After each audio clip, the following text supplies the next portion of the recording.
Prūtu. Senajos laikūs Bolūts savus ūles pierējis zemī, jam nebija pat pirkļa, par to lopsojo ūles visotijā pēda. Tad Bolūts saudzījos citiem putenim. Puspilru ūlu pīdēja tukšs, taisa dešai dīnai atkortai, jo ūjinošana padzirdi Strods i soka, ka gribi, es īvojcieši tevi pirkļa taisēt. Bolūts pīkrits. Strods kā jau strodnīgs, saņesa kūciņus, spaļviņus, zoļietis, izsocis strodot.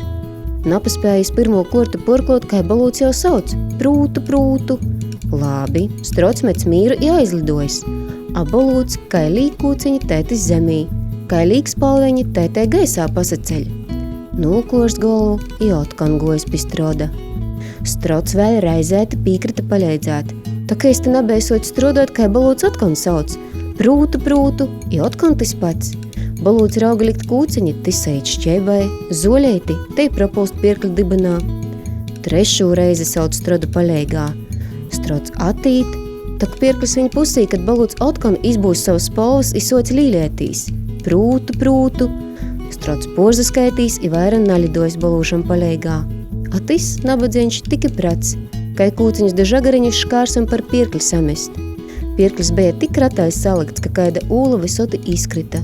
I tad jis otkon sauca – puspilru ūlu pīdēja